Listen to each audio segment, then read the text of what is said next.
Welcome to the Mold Safe Home Build channel. I'm Dr. Karen Curitin, and this channel is all about sharing my journey with you to building a mold-resistant home for myself and for my family.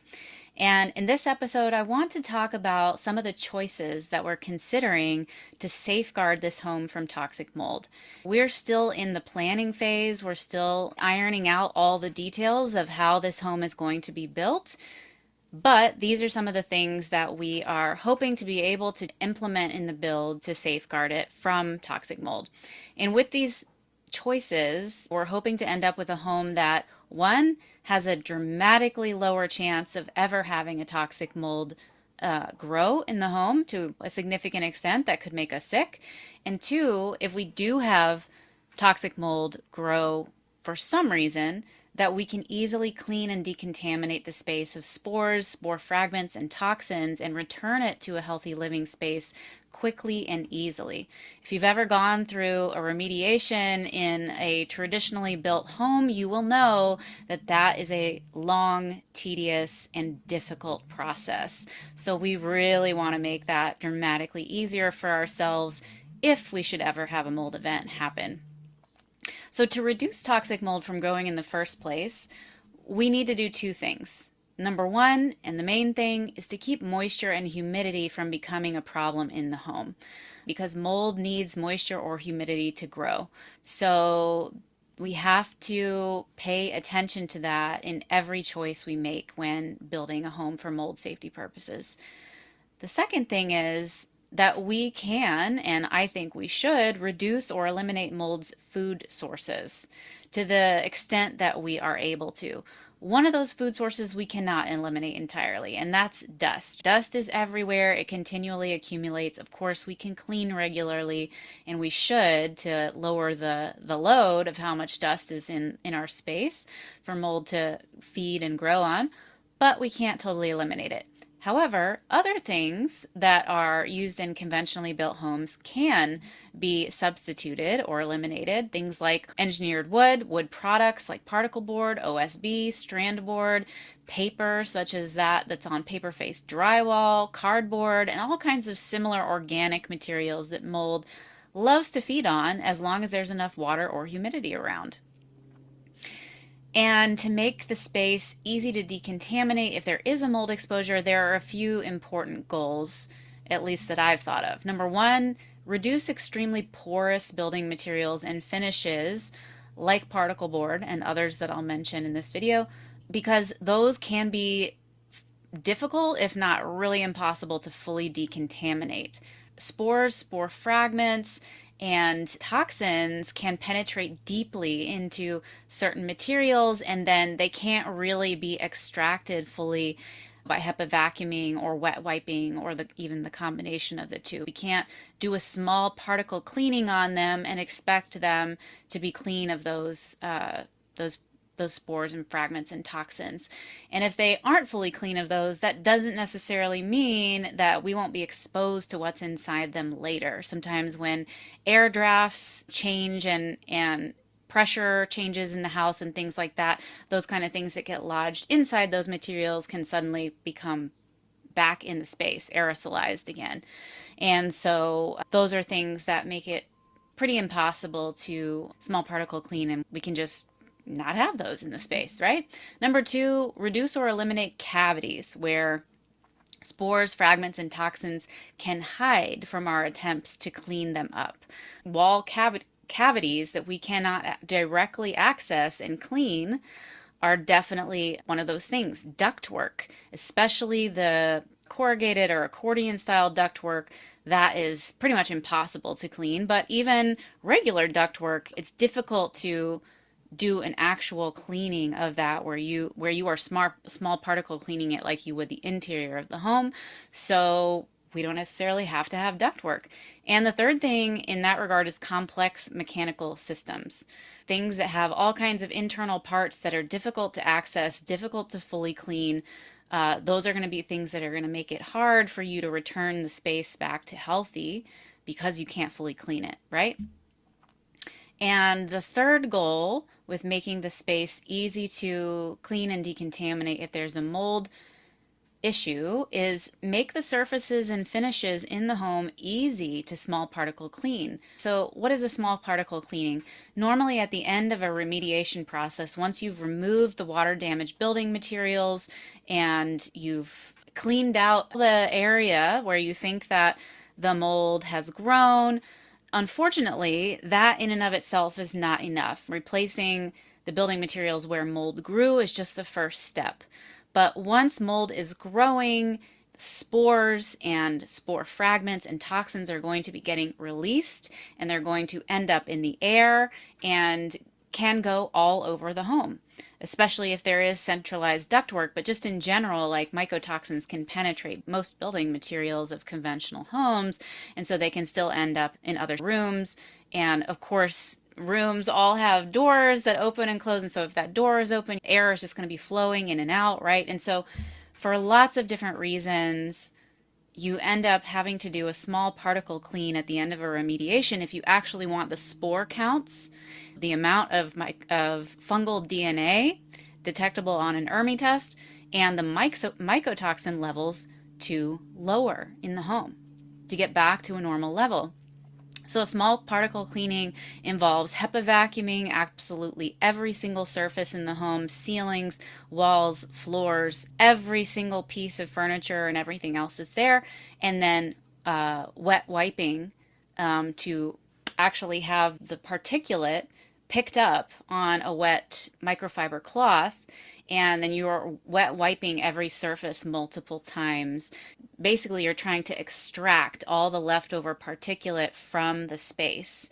And usually air filtration is used as well. And so with these methods combined, you are hopefully going to get the remaining particulate of spores, fragments, and toxins out of the space so the person can actually get healthy there. If you don't remove those, then those spores and fragments and toxins can continue to cause illness in the occupants, even though the source of the mold is now gone. So we need to make sure that everything in the home is easy to do that small particle cleaning on, and that it won't be damaged by doing that type of cleaning on it. So hope that makes sense. So without further ado, here are some of the choices that we're hoping to make in our new home to make it dramatically more mold resistant.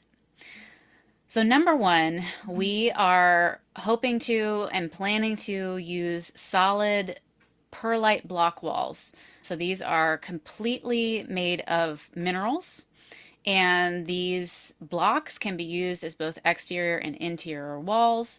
And so that's what we are hoping to do. The reason is that because they're fully made of minerals, they are inorganic, which makes them not a mold food source.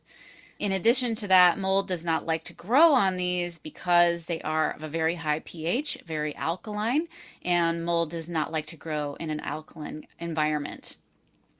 In addition to that, these mineral walls are hygroscopic, so they help to moderate indoor humidity rather than just trap it in the space. They actually can modulate it, and that keeps the actual humidity level in the air from rising so much, which is unfortunately a very common condition in many stick-built homes that are very tightly sealed with vapor barriers. They don't have any breathability, and so if there is a lot of humidity in the home for a variety of reasons, either from outdoor humidity or because of high humidity from bathrooms and cooking and all that kind of stuff, it can get really trapped in there. And then once the humidity level goes over 50%, mold gets really happy. It'll grow on the dust, and it'll grow on building materials if it can.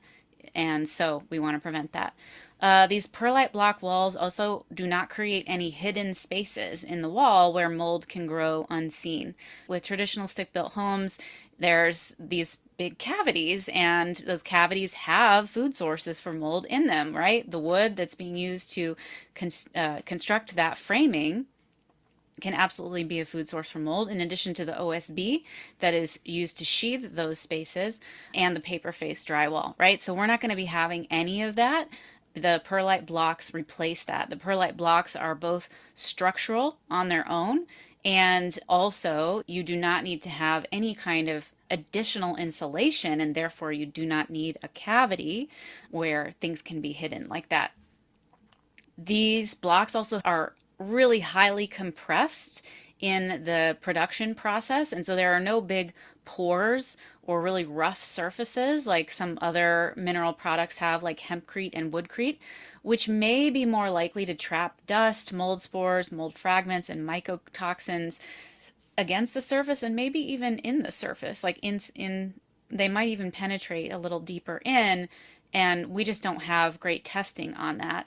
Things might penetrate if there's an exposure of those blocks during the building process, right? Or if the finishing layer that's put on the block of hempcrete or woodcrete is really porous, something like American clay, then mycotoxins and these really tiny fragments and things like that can penetrate through that layer and into the block potentially. So we're using something that has way smaller pore size and should not allow these kinds of fragments and things like that to penetrate within the surface to any significant degree. These blocks also have an extremely smooth surface, so they will be easy to clean once finished. And there are so many other benefits to this material and this specific product, but those are just a few reasons why we're making the choice to use that type of wall instead of what you might be used to as a stick-built home. Number two, we are planning to use lime plaster that has a pretty hard and smooth finish to it on the inside of the home instead of American clay. So usually when you do a block wall system, most people are not finishing that with drywall because you don't need to. You can put a fully mineral coating on that block and have a beautiful smooth wall surface without using drywall. So why would you use paper faced or any kind of drywall? Because then you have just another layer on top that can hide things behind, so between the drywall and the block, you could have moisture buildup and then you could have a mold problem that you wouldn't be able to see, right? So we don't want the drywall. And I also don't think American clay is the best choice for a finish if you are concerned about mycotoxins adhering to the surface or penetrating the surface of that finish, and if you're concerned with small particle cleaning. Clay is super porous and it actually adsorbs, i.e., binds to certain mycotoxins and other toxins as well. This is a well known property of it. That's why you may have heard of clays being used as binders sometimes for people who are trying to detoxify mycotoxins from their body or heavy metals or other things. They are used for mycotoxin binders in animal feed. So yeah, they hold on to mycotoxins and other kinds of toxins. And so that's not really ideal. If we do have some mold growth in the home, we don't want that happening. Clay is also really soft. And so there's a definite concern that it cannot be small particle cleaned adequately if there were a mold event in the home. It's also really susceptible to getting wet. If it gets wet, to my understanding, it also becomes pliable again. And so if you're having to wet wipe every wall multiple times, that's probably going to damage the finish on the walls. So that's not the finish that we want to use personally. We're going to use lime plaster instead because from our understanding, it can be made into a much harder and less porous surface. It's much more durable to wet cleaning, and therefore it shouldn't have the same problems as American clay. Number three, plumbing inside the home being visible as much as possible is our goal. So we're using wall-mounted bathroom sinks with visible plumbing, clawfoot tub and shower so we can see the plumbing. Again, anytime you hide plumbing in a cavity, you can end up with a leak and you might not see it for a really long time. And if there is even dust in that cavity, you may have a mold growth issue. Number four, we are going to be doing hydronic heating inside the slab. And the reason we're doing that is because we don't want to be using forced air. We don't want to be blowing dust around or mold spores in the space. We also have read a bunch of literature about how gas-fueled, propane-fueled heating sources can produce some toxins we would rather avoid. And number three, we had a wood stove at our last house, and to be honest with you, I hated it. It introduced mess into the house constantly through like the wood, the bark, and all this stuff was constantly just falling all over the floor as we were bringing wood in. It was just difficult to keep up with, like to keep the space warm at night, and having to buy and chop and stack wood every year was just another thing to add to the list of many other things in life that keep you busy, and we want to be able to spend our time in other ways. And I did have a concern sometimes that we were actually introducing unnecessary mold into the space through that wood stove, because sometimes we would actually end up with some wood that had visible mold growth on it. Obviously, that's not a great thing to be bringing into the house if you're trying to keep spore counts down. And some of those molds that grow on wood outdoors are not going to produce toxins, and some of them can. And so we just thought, let's just eliminate that variable. Um, and we're also not wanting to have any ducting in the home. As I spoke about before, ducting can be really difficult to clean.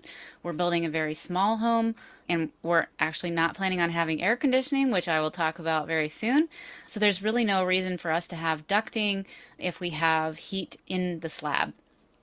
And ducting itself actually can grow mold on it. Unfortunately, because ducting is often made of metal, water can condense on that metal if it gets cold, depending on where the ducting is running. That can be a big problem. And then dust is running around in ducting all the time, giving mold a food source. And so it can grow right there on the side of the ducting. And we have lots and lots of evidence of that at this point, and that it can just be really hard to deal with a mold event in a closed duct like that. Okay, number 5, we are planning on having a metal cabinet at the very least under the kitchen sink, so that if there is a leak there, it won't cause an immediate mold problem in the cabinet. That's one of the most common places you see leaks in homes. And what I have seen over and over again is many cabinets today are made of particle board, and that is a super readily available source of food for mold. And so I see a lot of people develop mold problems in the cabinet below pretty quickly after a leak event. And so we're planning on using metal cabinet, spacing it away from the wall just a little bit so that there's no condensation happening between the metal cabinet and the wall in a space where air can't get to. And we might do metal cabinets for the entire kitchen, but we'll see. They're pretty pricey, and so we might just reserve that for the cabinet under the sink. Okay, so we are also considering using hollow core concrete slabs to cap the living space, basically separating the roof airspace from the living space. So the reason that we're thinking about doing that is because usually there's not a super great airtight seal between a roof system or an attic system and a living space. And so if there is mold growing in the attic, as is pretty darn common, and it happened to us in one of our homes, it was growing on the plywood sheathing in the roof system, those spores and spore fragments and things like that can end up in the living space because there's not a good air seal between those two spaces. And if you're doing a stick-built home, of course, your builder should be doing the absolute best that they can to air seal between the two, but it's not usually very well done. And so we were just like, well, is there a way that we could prevent an attic mold event from becoming a mold event in the home? And concrete hollow core slabs may be a way to do that, where you seal the air gaps between them really well. And of course, around any penetrations that go through for things like bathroom vents and whatnot, you'd have to seal those really well. But then the concrete itself is not penetrable by air. From all the research I've done, it is not penetrable by mycotoxins or mold spores, although mold can grow on the surface if there's dust, but that wouldn't be making it into the living space. So that's something we are considering. Number 7, we are going to be doing a super minimalist roof design. Probably a basic gable roof like our ancestors tended to use when houses were really simple, without valleys and roof sections meeting walls and all kinds of weird things that people do in the very complex and fancy roofs that are so common today. These are incredibly common leak points. And they're places where the roofers have to do an incredibly good job of layering all kinds of different waterproofing systems and flashing just right so that there isn't water damage at those points in the roof. And so we were just like, well, let's just eliminate those from the roofing system in general so we don't have to worry about it and we don't have to have the most excellent roofer ever doing our roof to do it perfectly right. Of course, we are going to try to get a roofer that knows what they're doing, but the less they have to be meticulous about in order to prevent water damage, the better. So that's what we're planning on doing with the roof. Number 8, we're only having a single floor. We don't want long runs of plumbing between multiple floors. We don't want to have to deal with having a second floor built out of wood and conventional organic materials that we want to avoid. You could technically create a second floor with hollow core concrete slabs, but that would be really a lot more expensive. And so we're just sticking to a single floor. Number 9, minimal penetrations into the attic through the roof. So we're just planning on having kitchen hood vent and a bathroom and bathroom vents, and I think there has to be a plumbing stack, but I think that's it. We're not going to do like can lights and other weird things that would potentially create more places where air could leak between the attic space and the living space. Number 10, we're not going to do a tank water heater. Right? Tank water heaters are those huge ones that have, 50 gallons or something in them at a time, and they're always keeping that water hot for you. Those can fail catastrophically and leak up to 50 gallons of water all over the space where they are. If that happens, that's a flood, not a leak, right? So that's a big problem. And instant hot water heaters today, tankless hot water heaters are really actually quite good. And so we're planning on having one of those instead. Number 11, we're not going to have a dishwasher. Dishwashers love to leak, and leaks behind dishwashers are often unnoticed for long periods of time, so that moisture is wetting those building materials behind and underneath the dishwasher for a long time before anybody notices, so mold grows. So we're not going to have a dishwasher. We're going to be old school and wash our dishes. It's not a big deal. We're already doing it. Number 12, we're not going to connect our refrigerator to the water supply. So there's not going to be a water dispenser or an ice machine. We don't really need those. And leaks behind and under refrigerators from the water connection are also really common and often go unnoticed and mold develops. So why do we need that? We don't. So you can still get a refrigerator that has a water dispenser and ice machine if you love that refrigerator, but you don't have to connect the actual water supply line, and then you don't have to worry about that. I mentioned this already, but we're not going to have air conditioning. Unfortunately, air conditioners and mini splits are some of the most common sources for indoor toxic molds in my experience. We have now in both of our homes had severe toxic mold exposures from HVAC systems, from whole house HVAC system and growing on the coil inside, as well as from a mini split, as well as from window air conditioners, because of the way air conditioners have these coils that are designed for cooling the air, and water condenses on those metal coils and dust runs over those coils all the time. Dust and water together are where mold loves to grow, and it's usually in an enclosed, dark environment, so mold will always grow on those. I actually talked to a really well-renowned indoor environmental professional once about mini splits as an example, and I was saying, hey, how often do you have to clean mini splits to prevent mold from really growing? And she was like, it seems like it grows really fast, probably within a month you're getting some noticeable mold growth on the coils. And she was like, the longest that I've been able to go in between cleanings has been with using probiotic solutions on those coils on a regular basis that are designed for that purpose. And even then I still had to clean about every 3 months. And so we're not wanting to have to constantly clean air conditioners and things like that and wonder, oh, is it developing a problem now?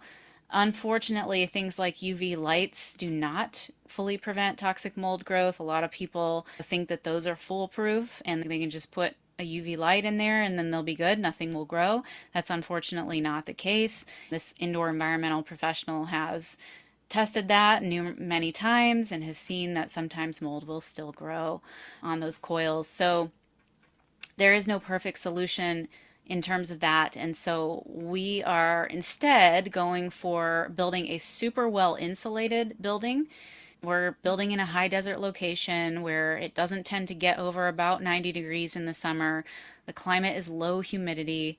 We are planning on having coverage of south-facing windows so that they don't get direct sun during the summer months, no skylights, and probably no western-facing windows where we are, or if we have windows in the west, they're going to be very minimal and they're going to be able to be covered with an awning or something like that so that we're not getting direct western facing sun in there, and so we can keep it cool inside without having to rely on air conditioning like our ancestors did.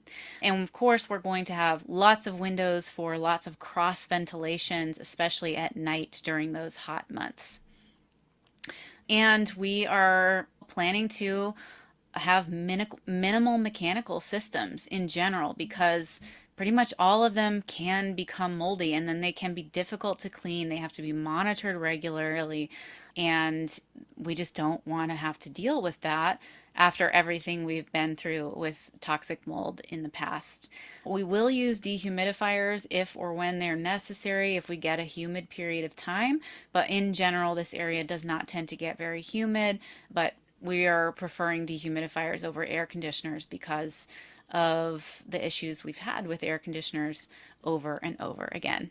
Okay, number 14, we're going to keep our laundry room separate from the rest of our living space. It's actually going to be in a separate building. We're going to have some of the other systems for the home. And the reason for this is that washing machines can also sometimes have catastrophic leaks, and we want to avoid that if at all possible in the main living space. And in addition to that, if you were to go someplace super moldy and you don't want to bring a bunch of that stuff in the house with you, you can take your clothes off and leave your luggage and bags and all that kind of stuff in the laundry room, get it all washed, cleaned, and stuff like that before bringing it into the house. And if you have a mold event and you need to clean every washable thing that you own, right? This is part of decontaminating when there is a toxic mold event in your home. You can do so outside the main living space. This allows you to completely remediate the living space. And in the meantime, you can still be working on decontaminating all of your fabric items elsewhere. If you haven't been through remediation, that may not make total sense to you, but having gone through multiple myself, there's an important sequencing of events that has to happen to make sure that you are fully decontaminating that space. And it's difficult when you also are working on doing laundry in the same space you're trying to decontaminate, and that laundry itself is a source, right? That laundry itself has a bunch of mold spores or toxins in it, right? So it's just a timing thing, and it makes everything dramatically more difficult. And so in my mind, keep the laundry room separate and everything will go a lot easier if you do have a washing machine leak, or if you do need to decontaminate a bunch of laundry. It doesn't need to be brought into the space where you live and breathe and where everything else you own is. Just kind of keeps things separate and easier. Okay, number 15, we are going to be using sealed concrete floors with no additional flooring on top, so we don't trap moisture between the slab and any other flooring. Concrete can wick moisture from the ground below. Of course, we're going to be doing things to try to prevent that when we pour the foundation and slab, but if some water is getting wicked up, if you put something on top of that concrete floor and it cannot dry to the interior, then you're going to trap that moisture and mold will often grow in between the two. Number 16, we're going to have floor drains in the bathrooms and the laundry building as well. And the concrete floors in those areas will be graded towards the drains. That way, if there is a catastrophic leak of some kind, it doesn't just spread out all over the floor and end up going into the areas where the wall meets the floor. It will drain into the center of the floor and into the drain, and then the rest of the floor will be able to dry. And so, we're thinking back to times that we had toilets overflow. My parents' tank water heater just had a flood one time. When that happens, it's great to have a place for that water to go that isn't just wicking into your walls.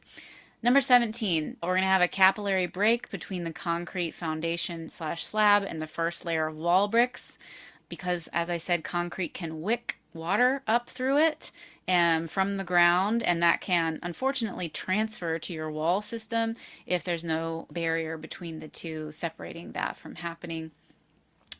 And of course, along with all these other considerations that are maybe more unique, there's always the essentials that you need on every home build to prevent mold, right? Like a large roof overhang of over 2 feet, if at all possible, to protect the walls from water, proper flashing around windows and doors and other openings in the walls, proper ceilings and flashings around everything that sticks out from the roof, proper ventilation in the roof system, proper and continuous insulation in the roof system. All kinds of things are necessary, and we are going to be doing all of those things as well. So I don't want to discount those. Those are all still important, and there are many others, I'm sure, but we're trying to go above and beyond the basics so that we have a truly long-term, resilient, mold-safe house. So I hope that that was helpful to you. If it was, please give this video a like. Consider sharing it with somebody else who might need to see this, who might be considering building a mold-safe home, who might want these ideas.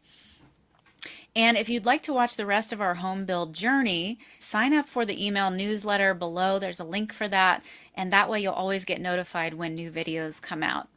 All right, thank you so much for watching, and I will see you in the next video.